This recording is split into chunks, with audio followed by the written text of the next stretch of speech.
Hello, everyone. Hi, my name is Ida Cutler. I'm a bookseller at Women and Children First. We're one of the last remaining feminist bookstores in the US, and we're honored to celebrate the release of Essential Labor, Mothering of Social Change by Angela Garbes, and we're thrilled to have Dani McClain join us for this conversation. We begin our virtual events as we begin our events held in the store with a land acknowledgement. So please join me in acknowledging that the land on which the bookstore stands is unceded territory of the Peoria, Potawatomi, and Miami people.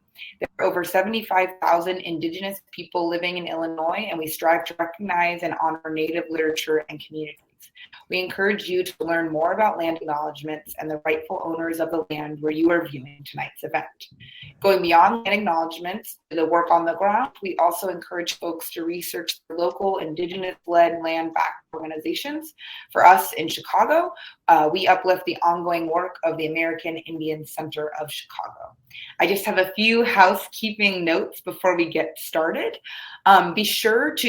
There will be a Q&A towards the end, so be sure to drop your questions by clicking the Ask a Question button. And throughout the event, you can also click that Buy the Book button to purchase Angela or Dani's books. If you're local, you can pick up the books in store as we are open for in-store browsing Tuesday through Sunday, 11 to 6. And we also continue to offer curbside pickup.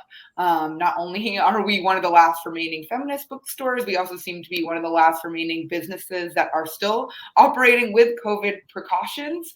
And thank you for that.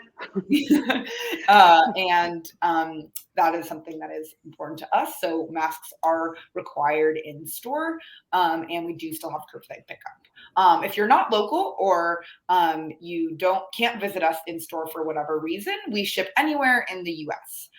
Finally, if you like tonight's event and you want to see more, you can find out about future events on our website. We are mostly doing virtual events, though we do have a few in-person coming up as well. It's now my honor to introduce the two writers I have with me on screen. Angela Garbes is the author of Like a Mother, an NPR Best Book of the Year and finalist for the Washington State Book Award in nonfiction. Her work has appeared in the New York Times, The Cut, Bon Appetit, and featured on NPR's Fresh Air.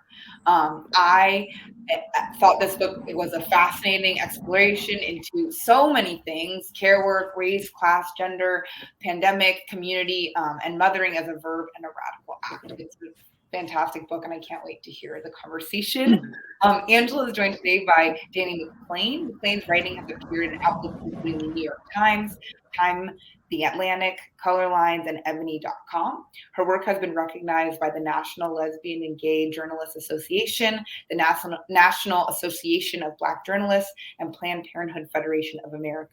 Her book, We Live for the We, The Political Power of Black Motherhood, was published in 2019 by Bold Type Books and was shortlisted in 2020 for the Hurston Wright Legacy Award. Dani, I have to tell you that we read this book in our feminist book group and I picked it out because I felt that reproductive justice and motherhood and all this was an important thing to read about in our community. And it was a fantastic conversation that I'm still thinking about, even though that was, to however many years and a pandemic ago. So thank you so much for both of your writing. It has meant a lot to me, and I can't wait for more people to read your work. So please join me in welcoming Angela and Dani. I am going to go away now. Thank you, Ida. Ida. Yeah, that was great. Thank you. I am so excited to be here with Angela. She and I think have never met in person, and yet I feel almost like you're a partner in this journey of writing in new ways about motherhood. And I had a chance over the past few days to revisit your book. I got to read it back at the start of the year because I had the pleasure of writing a blurb for it. But just sitting with your words again has been such a gift. So thank you, Angela. I'm super excited to get into it with you. Thank you. I mean, I just want to say too that what Ida was saying resonates. I look to your book all the time, I talk about it. I've been talking about it in interviews. It's a touchstone for me. Your work is. And yeah, we've never met in person, but I feel like we've had multiple opportunities to be in conversation. And it's a very particular relationship, but it's very important to me. I just want you to know that. And I always feel like we pick up where we left off, and I feel like the conversation is always moving forward. So yeah, thank you. Yes. I'm so honored that you're doing this with me. Let's do it. Someday we'll meet in person and dance, and we'll hit a dance floor together. But for now, Crowdcast will have to do. Yeah. So speaking of dancing, I mean, one of the things that I love so much about this book is how it grounds us in physical experience. You write with such depth and precision about eating, dancing, having sex, aging. I love this quote. So about the work of maintaining another person's health and well-being, you write, "There is nothing like a body willing to do the work, to lend its heat and vitality, energy and time, corporeal and physical magnificence." I just wonder, why did it feel important now to write a book that forces us to pay such close attention to our bodies, to our kids' bodies, to our neighbors and family members' bodies? Why did that feel important to you? Yeah, this is such a great question. And there's sort of like multiple layers to the answer. I mean, number one, I think about how there was like a long time where I felt very inconvenienced by my body, and I felt very good about my brain, right? Like my mind felt like ordered, and that's what I was told to like develop, but not really to pay so much attention to my body. And I think about how, like white supremacy and racism in America and settler colonialism really from the beginning kind of tells people who look like us or more like us that maybe we'd be better off without our bodies. And I think about how the legacy and, the enduring white supremacy and racism really is felt in the bodies. It's violence on the body. It's starting with forcibly pushing people off the land and killing them here in America with enslavement. I just feel like there's no escape for the way that we do not value bodies of color and female bodies. It shows up. They're not ideas. They're not just like theoretical things. They show up in bodies, like through your reporting, it led me to thinking about how, like Black women, we know that maternal death rates for Black women are 3 times higher than they are for white women. And part of that is giving birth and the disrespect and the like obstetrical violence that happens. But part of it is also that Black women live under racism every day so that their cortisol is higher. So they have a shorter life expectancy. So, like, I don't want to dwell too much on the negative, but to me, I'm just aware of that. And I think about that a lot. And as someone who, I just really like physical pleasure and I like thinking about that. It's like that idea of like getting my life feels very important, Your entire life, yes. Yeah. So I wanted to, as a way of countering that sort of violence and that feeling of that disassociation and that disembodiment that we are actively encouraged, to feel, I wanted to really drill down into that. And I also love just like thinking about bodies and how I don't want us to privilege like verbal language over the physical connection that we have with people. That's really, what it comes down. That's how we start. And like, that's how I think life ends. And yeah, like bodies are inescapable. And so that's really what I wanted to, that's why I wanted to ground it in that. It's funny that my first introduction to your work was when I was pregnant. A friend of mine sent me, so I think this may have been even before Like a Mother came out. There was the article that you wrote for I think like the weekly paper. I mean, that's the reason why I got to write a book at all. Right. Yeah. Right. Yeah. That, and we were just like tripping on, oh my God, like this person actually looked into breast milk and the relationship between, the nursing infant and the mother, or the chest feeding parent, and the communication that happens through breastfeeding. And so just as I listened to you talk about your fascination with the body, I'm reminded that was, you wrote this piece that gave so many of us a deeper understanding of what is actually happening with our bodies. I think that interest has always been there. Yeah. And I also wanted to follow up with like the second half of your question about like why I'm not just writing about my body, right? Yeah. I'm writing about other people's bodies and the way we connect with them. And I think that aspect of it, it's already part of my general interest, but then the pandemic really made me think about that. The vulnerability that we all had, the way that we needed each other to stay away from each other, to keep each other safe, but then also the way that my mental health absolutely deteriorated when I wasn't able to touch people and be in their physical presence, the way like my creative inspiration just sort of dried up because I couldn't be. So I was thinking a lot about the closeness that we have with people. And, in this increasingly virtual world, I'm so glad that we get to connect. You're in Ohio, I'm here in Washington. So, technology makes some things great, but it's not a substitute for being in connection in real relationship with people. That's right. Yeah. Well, your just kind of appreciation for pleasure really comes through in the book. Do you want to read a bit for us? Yeah, I would love to. Thank you. This is from, I think my favorite chapter is the chapter on appetites, in part because it's dealing with appetite and identity, and just some subjects that I've been thinking about for most of my life. And so I feel like I pulled something off that felt really good when I did it. So I'm just going to read a short section from the beginning. Great. And the chapter is called Mothering as Encouraging Appetites. As a kid, I padded into our yellow linoleum kitchen at all hours to take scoops of rice from the rice cooker that lived on the counter. I'd fill a bowl, then pour patis and lemon juice over it, or soy sauce and lemon juice, and eat it while sitting on the floor. My brothers used to yell at me for what they considered my highest crime, worse than being a tattletale.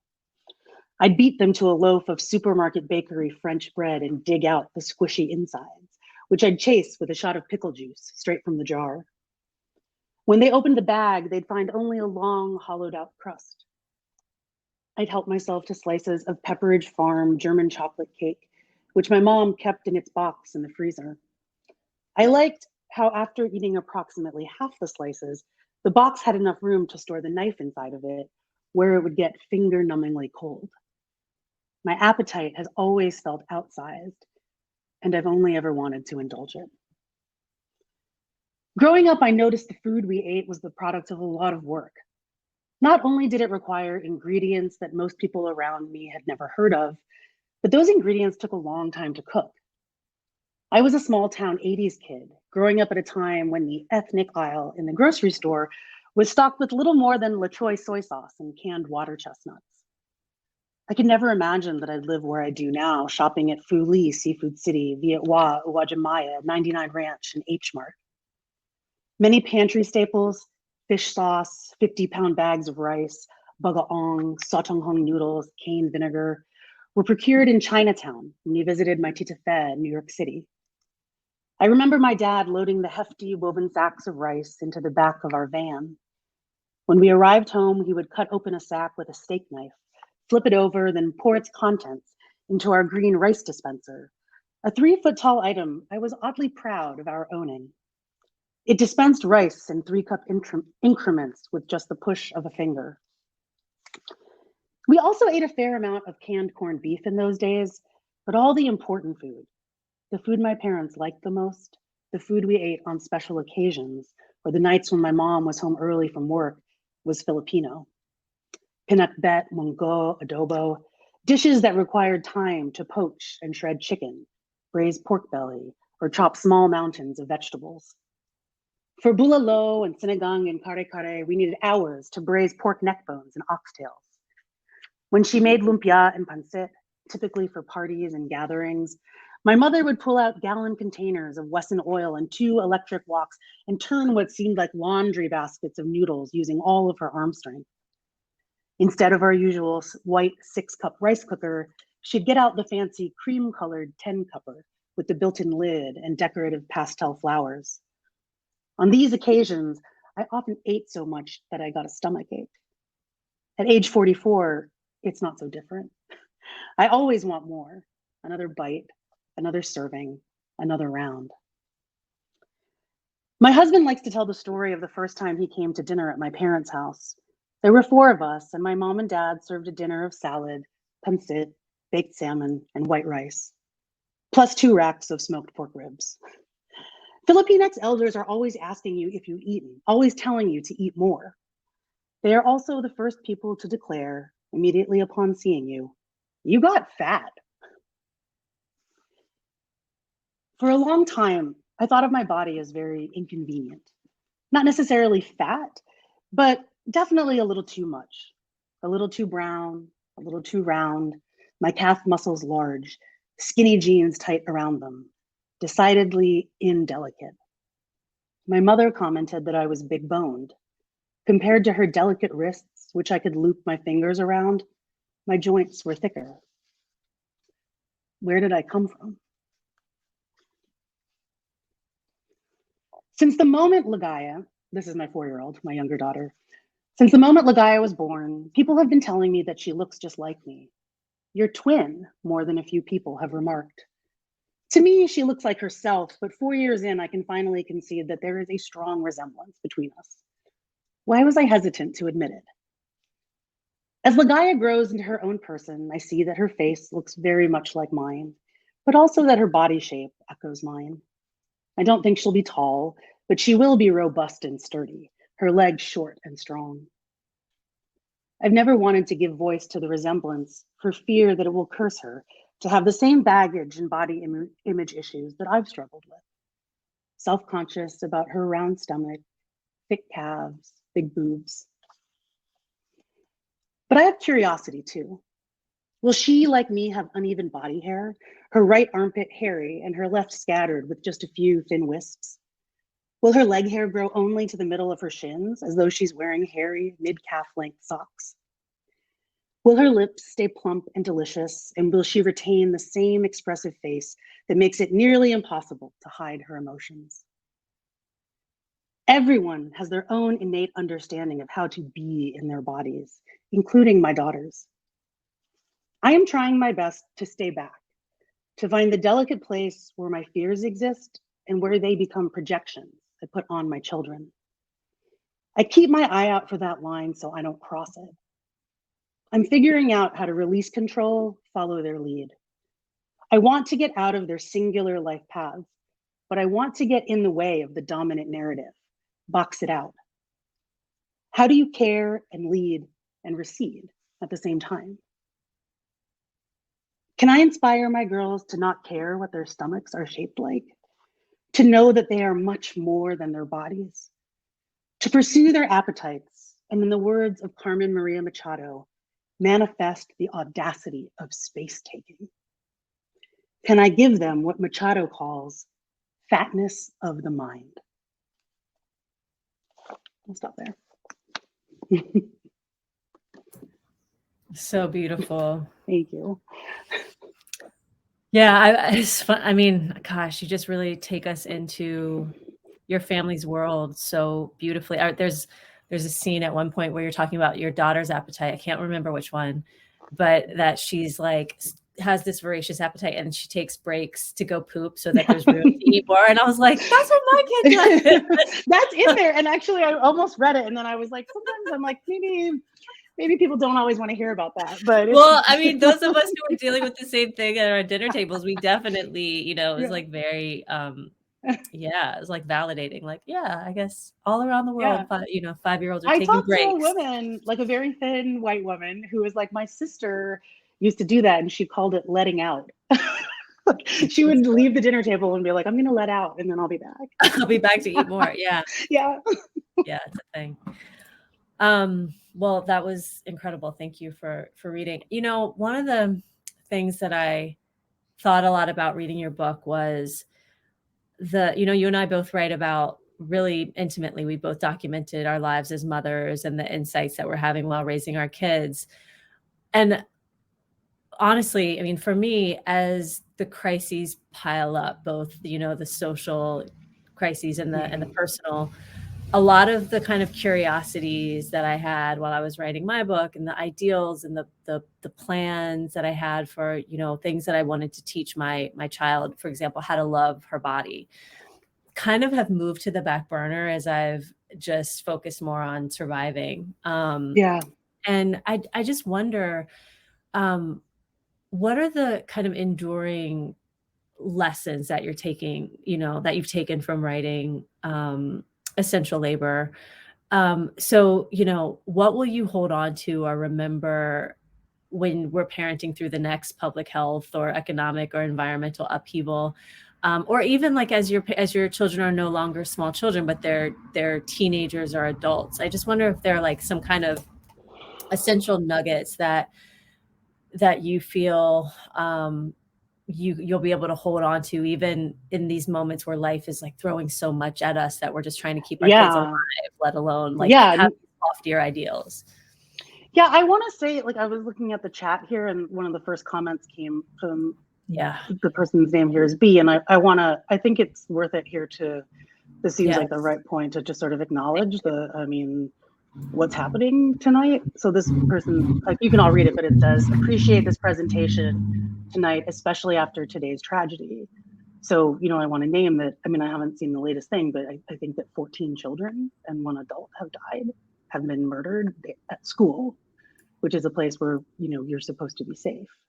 I mean, many of us know it's not a place entirely of safety, but it's not a place that any of us should have to think about, like, will my child die when they go to school? And then I also think, like, I'm very aware right now, you know, that this has been coming, but, you know, bodily autonomy and access to abortion, which is already very limited in most parts of the country, that's going to go away. You know, we're still going to care for each other, and abortions will still be provided, but and rich people will always be able to get abortions, but we're going to be forcing, I think. And then also, I mean, here, like, let's just name all of this, because, like, this is a moment that I don't want to pretend that it isn't happening, and I feel it so deeply, like this formula shortage that's happening, and that 192 legislators would vote against putting money into to end the formula shortage, right, or to counter the formula shortage. So this country says, you know, conservatives say, you know, we're pro-life, but we don't care about children, and we don't care about mothers. We're forcing people into motherhood, which then also, you know, really forces people into economic hardship. 66% of people who get abortions are mothers because they know the financial cost. And then, you know, formula, because not everyone can breastfeed. A way of feeding your child is somehow negotiable. Yeah, I feel so heavily these days that, like, the way that we live is so inhumane. And on top of that, we're all stretched very thin, and I know that you have, like, you know, your personal caregiving duties in the pandemic have really multiplied, right? So I think, like, everything is really hard. I don't know. This is the first thing I want to do is say all of that, because I just can't. Thank you for that. We can say it and be like, oh, we know it's really bad, but I think right now, especially when I saw this comment, I was like, let's spend a little time, like, making how bad it is. And the things that I think about are that this is, I mean, everything that we are doing to take care of each other, like, our government is not coming to save us. Like, our government is not helping us. And I really felt hopeful for a while. Like, I voted in an administration that said that they were going to have paid leave, that we were going to codify Roe v. Wade, right? So I feel, I put some faith in this institution, and now I feel deeply disappointed and angry by it. And so I'm kind of dealing with that sort of disillusionment. The thing that I think is, everything that, like, our ancestors have done is take care of each other, right? Like, Black people in America and communities of color in America, marginalized people in America, have always been taking care of each other. That's how we've survived this far, and how we still have any, like, knowledge of our cultures, right? Like, my parents' country, my people have been colonized, and yet, like, you know, we persist, right? So I think that there's something where I try to frame it as, like, it's just so much of I feel it's sad to me, but it's like, it's just a much longer fight, and it's a much harder fight, but I don't think it changes anything, if that makes sense. Do you know what I mean? Like, and so in terms of what I've taken, it's just that, like, you know, like, yeah, like, breathe, take time, right? If you need to sit out, like, a fight, right? Like, sit it out, like, take care of you and your people.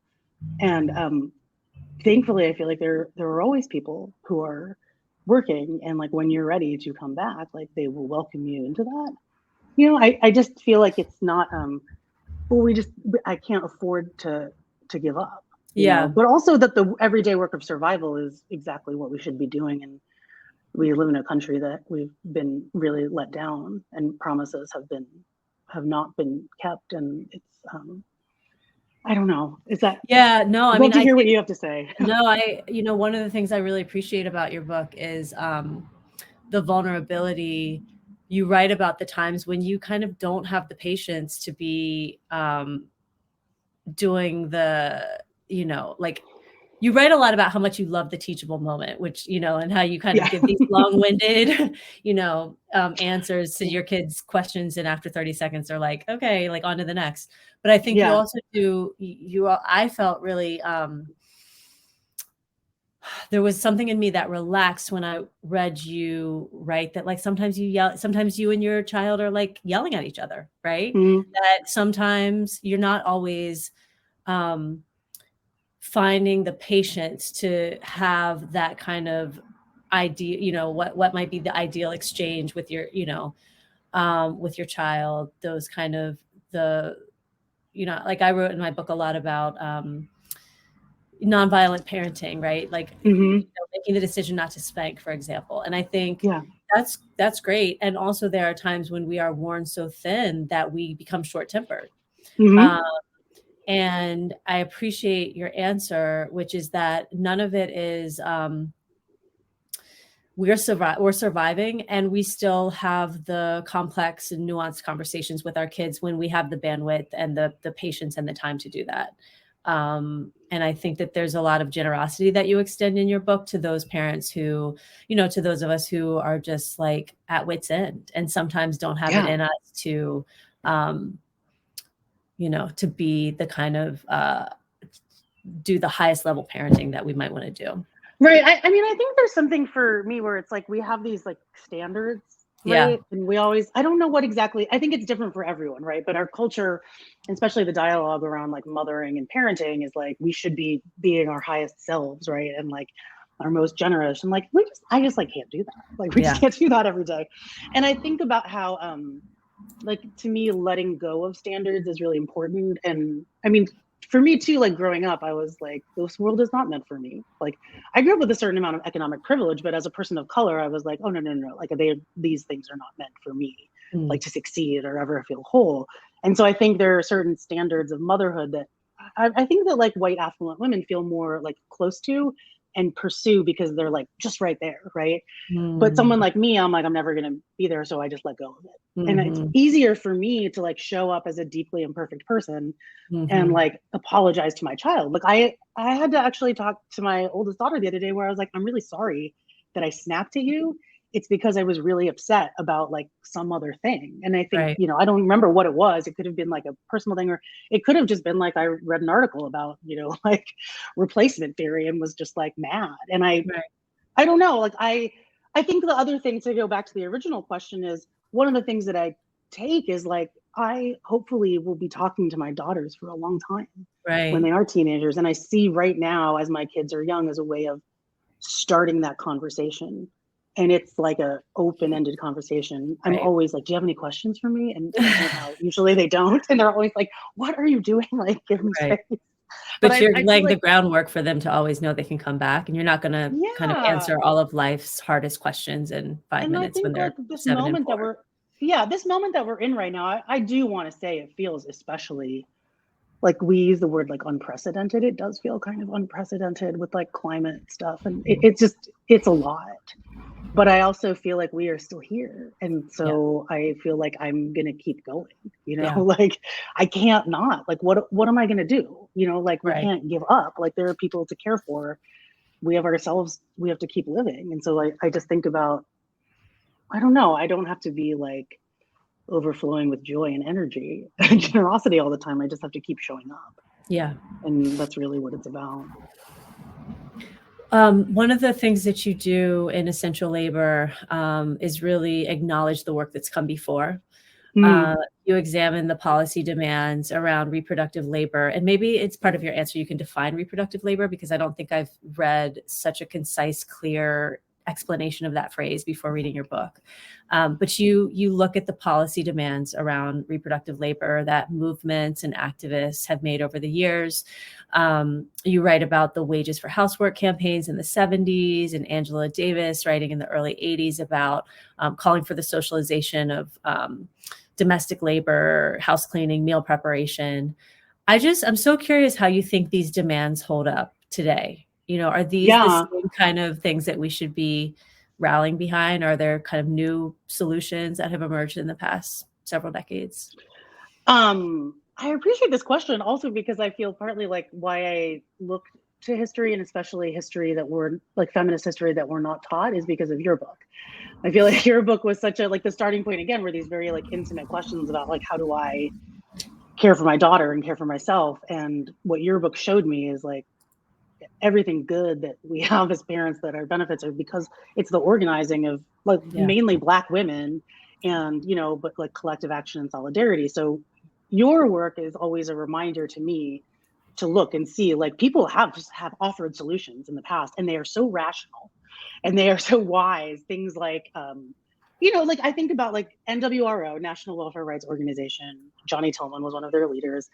This was like not so long after Betty Friedan and the feminine mystique, right? And so people wanted to have meaning, and Betty Friedan was like, go find it outside of the home. Mm-hmm. And like, given like the same scenario, NWRO was like, actually, why don't we just give everyone an income, right? Like, why don't we just guarantee like a basic life? And so I think that there are so many solutions. Like we've really it's really been like in the last 100 years that we've gotten to this place that like taking care of each other seems really radical. Like it's not. And people have been pointing to these solutions.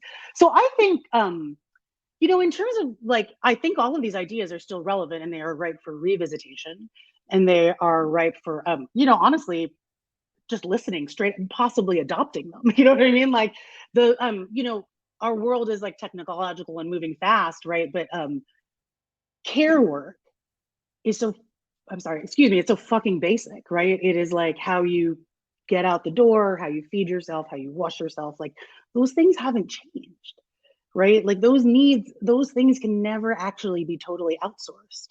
And so, I want to be in dialogue with those things because they're again, like so wise. And I think that it's actually what people are doing.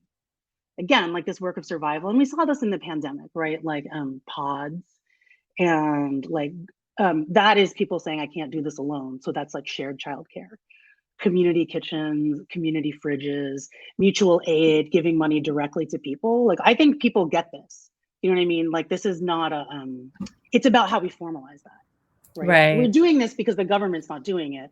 And I don't know exactly how to make the government do that for us, but I know that I see it happening all the time. And that gives me a lot of hope. And so how can we insist on these being the things that we deserve? Because we can't do it all by ourselves. We do need help. And so I don't want to let the government off the hook. But what I see like hand to hand, hands on life every day is people doing that. Yeah. No, I so appreciate that, right? Like, I think there are often these questions in organizing circles around culture shift versus policy demands, or like but how much do you have to shift hearts and minds before people are ready to mobilize around some kind of ask for a change in pushing legislation. And I think you make the really important point that we're just doing it ourselves out of necessity. And that's how the culture shift happens. Because once you have more and more people saying like, no, it is possible actually, because we did it. We've been doing it for 2.5 years. So why can't the state take some of this responsibility? Exactly. Like, I think that's why also I want to like insist on domestic labor as labor, make it visible, because we are actually already doing it. Right. And I think like if we fight for worker protections and basic wages for domestic workers, the people we outsource care work to, I mean, we are actually one step closer to getting that for mothers and parents in the home. Mm-hmm, mm-hmm. We may not see it yet, and I don't know exactly how to do that, but that sort of solidarity is, to me, progress for all of us.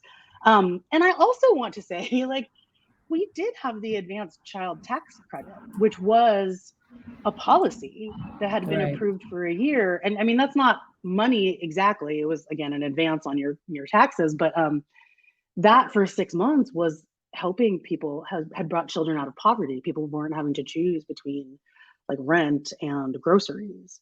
And even with a Democratic majority, and this had been approved, under the former administration, we let that expire. So, I mean, this is when I say I'm like angry, and I understand why people feel really disillusioned. Like, I get it, I'm angry, but I also want to point out that we did it. So there was like some political will at some point. Right. And we did have that, and we deserve that, and we deserve more. So I That's want to right. try to find a way to build on that. I don't want to forget that we did that. Right. No, that's right. Mm-hmm. I just want to remind the audience that we're going to move to your questions in a little bit. So there's the ask a question option at the bottom. That go ahead and weigh in.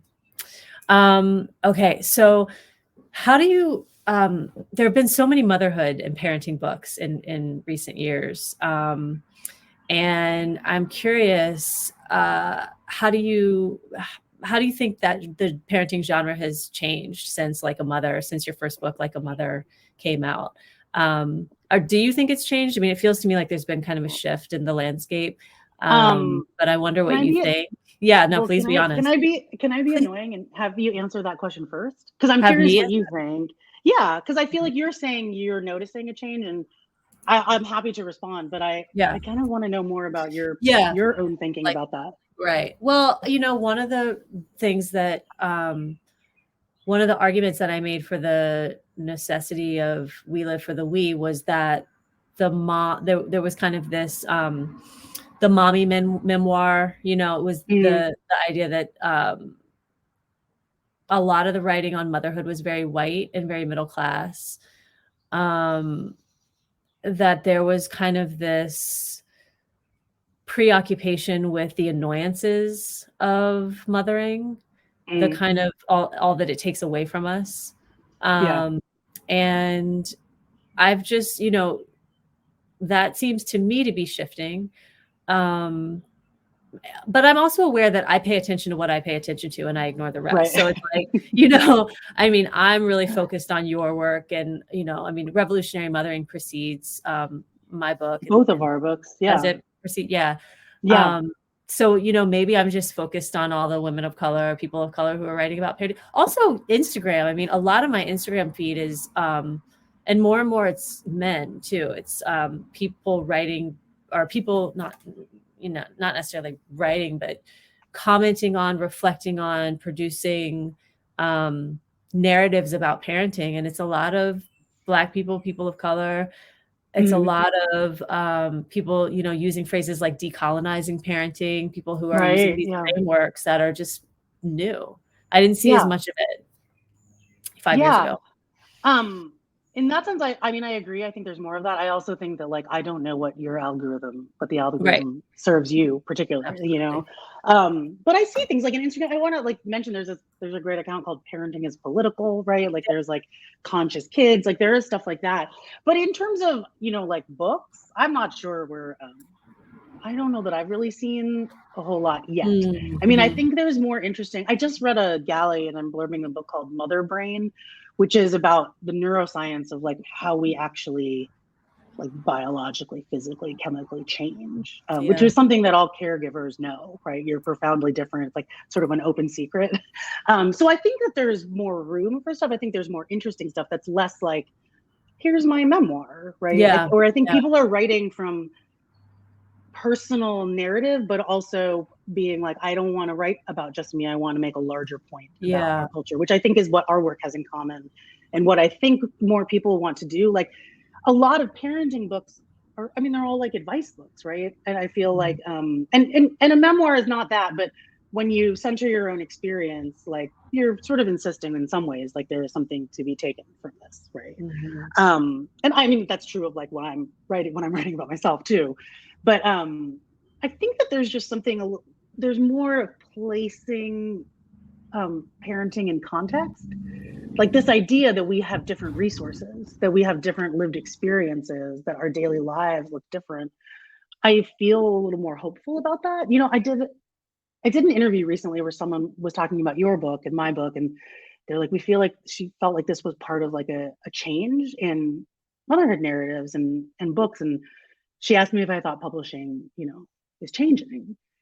and I felt bad, but I was like, I'm not sure, I was like, because I think that I'm glad for your work. I'm glad that people want to publish me. Like, I also want to say that like we have very different experiences, but we went to the same university, like you went to Columbia, I went to Barnard. So part of the reason why we get published is because we have already been approved in some way. That's right. Like we are legible in some way to these institutions, which, and that's like, we could talk about like code switching, the cost, and like all of that, and leveraging privilege.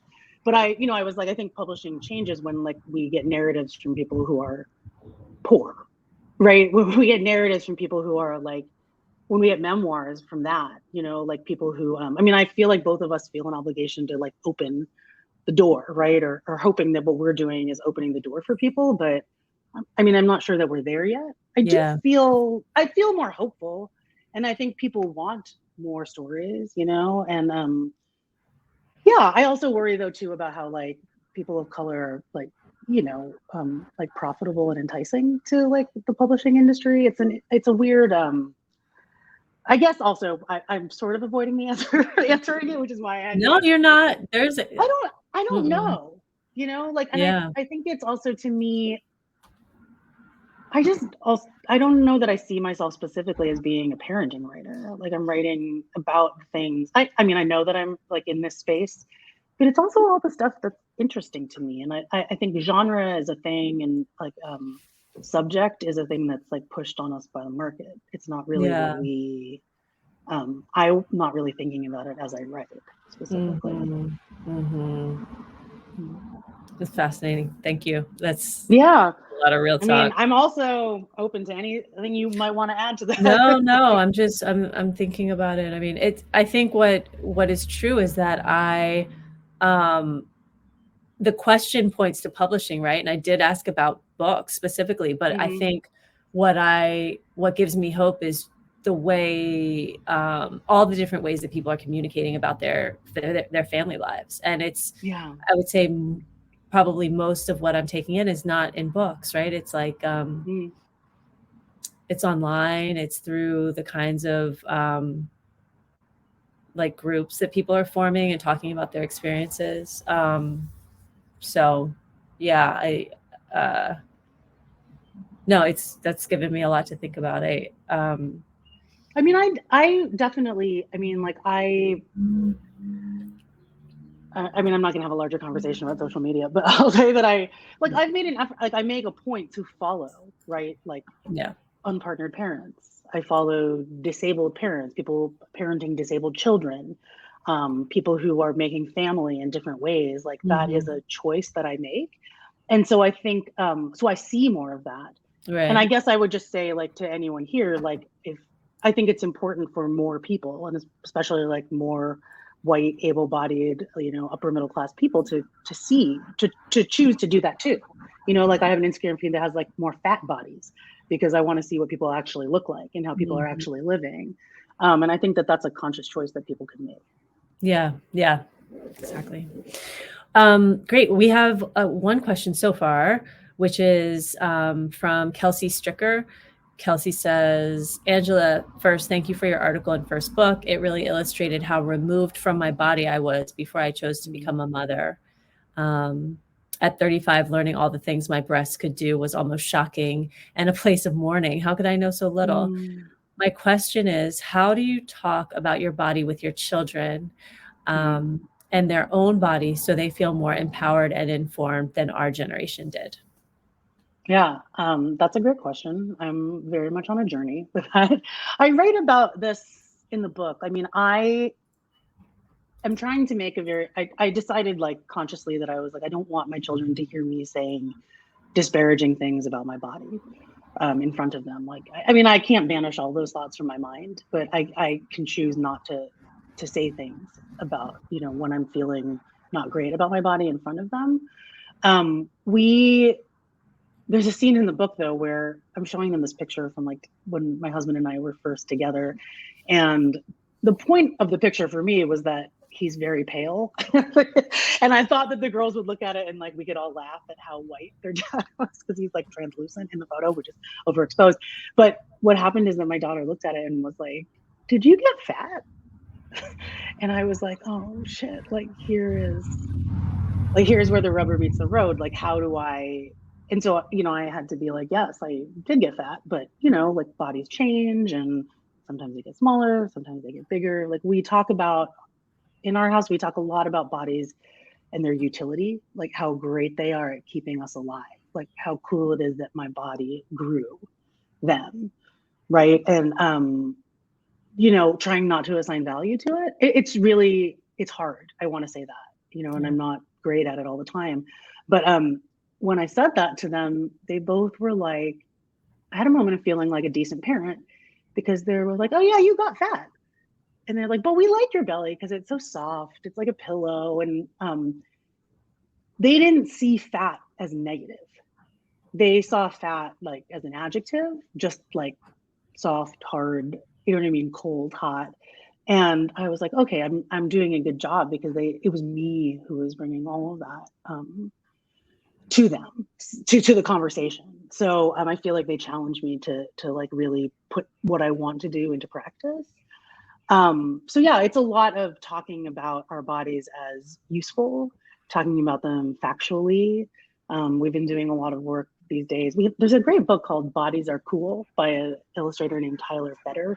And this is a great book. It has there's colostomy bags, there's, gender affirming top surgery scars, there's alopecia, there's, insulin pumps. And it's just a great way to show them like there are so many different kinds of bodies, and really like all bodies are good. They're keeping you alive. And so that's what we focus on. And again, like easier said than done. And we sort of like lose the thread sometimes, but that's what we try to do as parents with our girls. Yeah. Thank you for that. Yeah. Can I ask you what you do? Is that okay? I always like to ask other people because you're raising a young girl. Yeah. My daughter's 5. What do I do? Well, there's a lot of talk about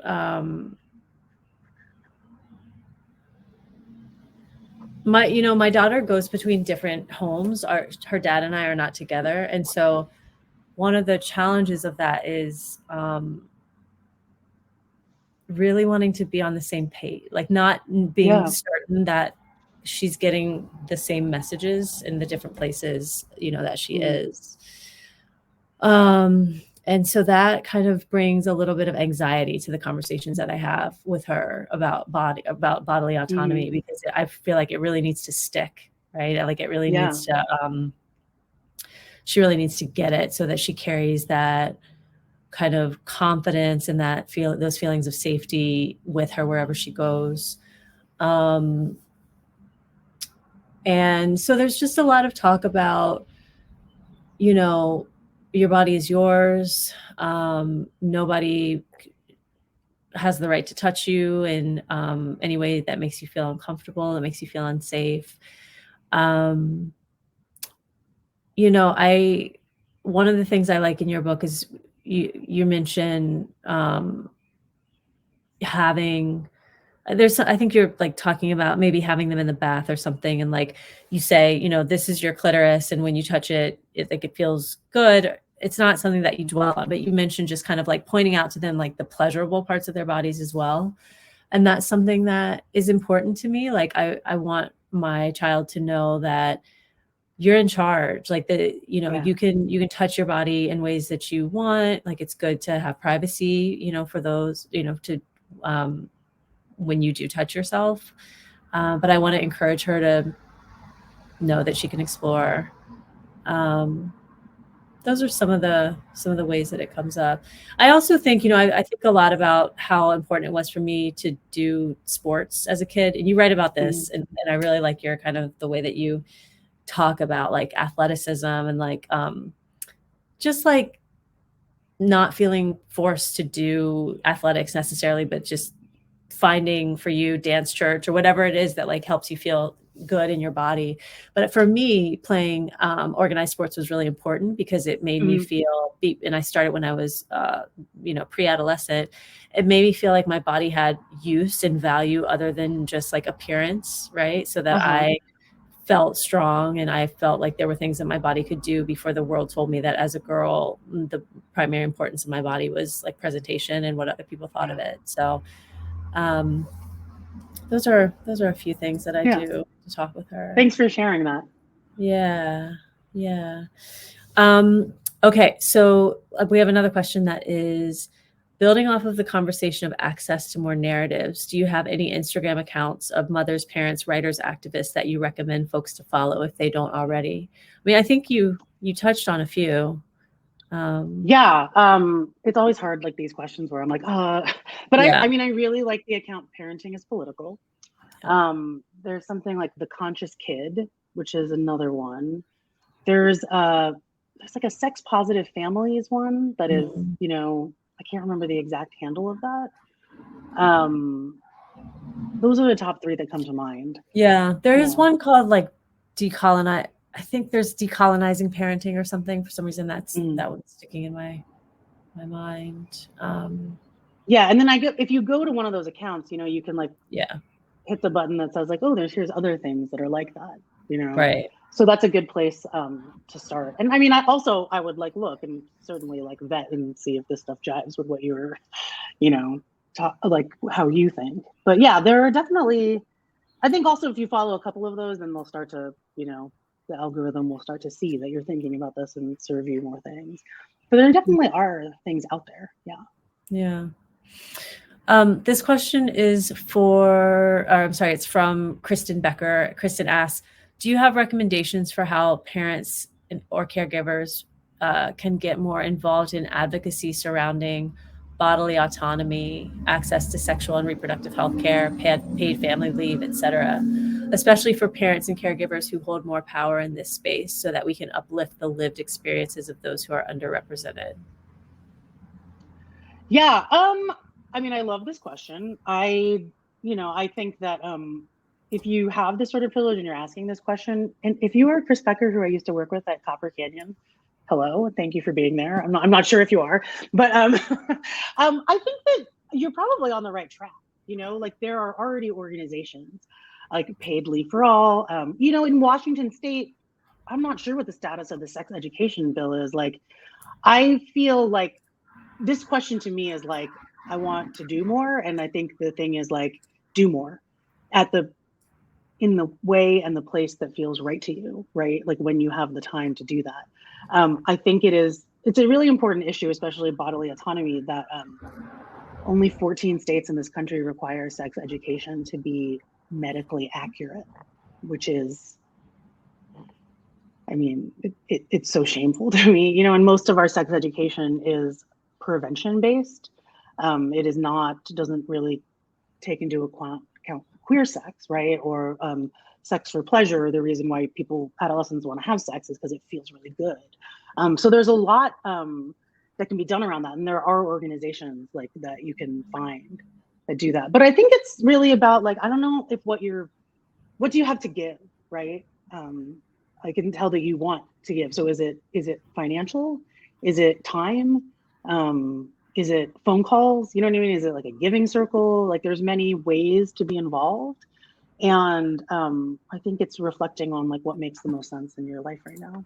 There's many, many ways. And also having a great, meaningful relationship with young people in your community is another great way of doing that, right? Like I think about ways to like incentivize people who don't have children to want to spend time with young people. Like there are people who want that and there are other people who don't. Like I've actually thought about like, can we give them a tax break, right? If you like volunteer and like spend time like in a preschool or do stuff like that. I think, having that like really granular level stuff of like caring for young people in your life, that goes a long way, and it goes a long way to support parents too.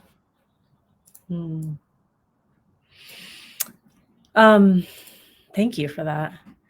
Yeah. I have a question that it's kind of, it feels a little selfish, but I'm Okay, so great. curious. So so in your book, you write, you're talking about how the pandemic has shifted what you think is important, and kind of, realizing that care work is really some of the most important way you could spend your time, right? More important than writing an article or something like that. You write, when I reflect on this time, you're just talking about the different ways the pandemic is kind of shifting your thinking about what you do, who you are and what you do. You write, when I reflect on this time, I know that removing my self-worth from achievement and ambition, from thinking what people in the quote outside world think of me, has been life-changing. And as I followed your book tour online on Instagram, and like cheered for you, like taking selfies on the dance floor. I'm like, she's doing it right now. I know what it's like to be, you're out there, and I know what it's like to be living, mom life, parenting life, and then you get a stretch of time to go pursue your professional ambitions and live your best social life and all that. And it's just like incredibly liberating. But when I read that sentence, I was so curious, like, what's it been like doing publicity around your book, where you have to be so kind of focused on what other people think of you and presenting this kind of professional self? Are you missing the kind of anonymity and quiet and solitude and, of the pandemic? Yeah, I mean, this is like, I don't miss the solitude of the pandemic. Let me be clear about that. But this is like this is a real ass question. So thank you for asking it. The way I would talk about it is that when my first book came out, I didn't really have much of a platform. I really didn't. I was like a local writer at an All Weekly, and that was great for me. I thought that was like a dream job. And when the book became like, it had this success, and I felt really like I didn't know, I wasn't clear with myself. And every success felt like I was moving the goalposts of what success and something good was. Mm-hmm. And I was also postpartum, to be fair, but I was really just like living for external validation. And it was really hard because when that sort of slowed down, it's not the only reason, but like I actually was clinically depressed for a while. And I think that part of it was that, and not being clear on what like success was for me. And so this time around, I mean, I've been on antidepressants for 1.5 years, and it's really been great. That's been like my, mode of self-care. I'm also like in therapy, and, it was never guaranteed that this book was going to get done. And so, for me, success was writing the book. Yeah. And I told the story. I'm so proud of this book. Like, I feel like this book was also something that was very like healing for me. I felt like it clarified for me. I made peace with the people I come from, who I am, like how I want to mother, how I'm continuing to mother myself. And I don't know, it's like I'm 44, I'm in this place of middle age, but I finished this book and I didn't realize that it was what I was doing, but I finished it and I was like, oh, I know who I am. I know who I am, and it's because I wrote this book. And so it's made going out in the world with this book so much better. Like, because it's really nice to get attention and positive affirmation, and I've been getting that. I feel so fortunate. But to be honest, and it's like, I'm not just saying this, and I probably would have tried to say this 4 years ago, but I wouldn't have meant it. Like, it's all like, I don't need it. Like, it's all sort of gravy on top of like feeling really so grounded in what I'm doing. And it's made it possible for me to approach this tour like I'm just going to enjoy it. Yeah. Like, and the other thing about it is like, I'm here at home now for 10 days. And like, when I hang up with you, like, I'm going to go like have dinner with my girls. Like, publicity and this tour and like what I'm showing on Instagram, which is definitely like, I didn't become a writer to do those things, right? But it's part of the game at this point. Right. But like, this is not my real life, like, and it's, and I think we all know it's a presentation. Like, my real life is like, I'm going to like start Roomba tonight, or like robot vacuum, to make sure, like, cause there's a bunch of food underneath the thing. Like, my real life is getting up at 6:50 every morning and like wrestling with my toddler who doesn't want to get dressed. You know what I mean? Like, and all of this stuff is really wonderful. But like, my people and my family and my friends who know me, who like don't know who like the writer for the New Yorker who reviewed my book is. They don't even know who she is, right? Right. Like that's my real life. And Right. so that's what makes it like, it makes it so fun because I feel like I can enjoy it, but I don't feel attached to it. Like I have a blocker on my Chrome. Like I don't read Goodreads. Like I just don't. I'm just like, I'm doing it for me and it feels really good. It's like the first time.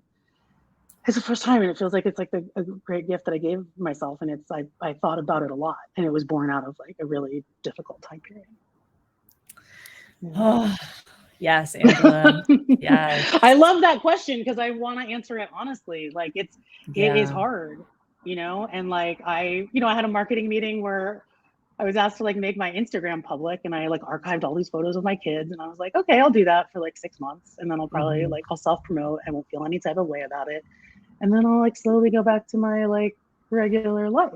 Yeah. You know? Like it's not I just feel like bring it on. But like in a month I'll be right here. Like, doing the thing.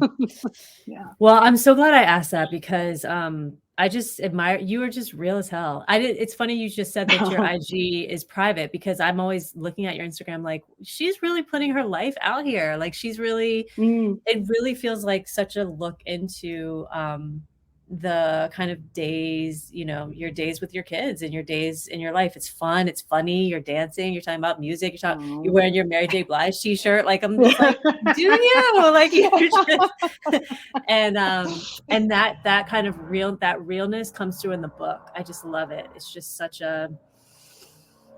it's what those of us who are trying to get through this very bizarre time in the world need, that kind of reflection of someone who is being honest and doing the best they can and having some really rich reflections while in the midst of it all. So I just want to thank you.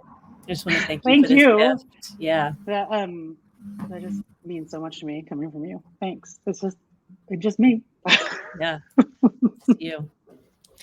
Well, thank you so much. Yeah, thank you everyone for being here. This has been wonderful. Thank you, Dani, so much for doing this with me. It's my pleasure. Thank you all. Yeah, this was a really. I wish that we could spend like 3 more hours. That's long. Maybe not that long, but yeah, I really appreciate you being here, and to everybody who tuned in, who are out there. Thank you all so much, and I hope you all have a good rest of your night. Take care. Take care. Bye.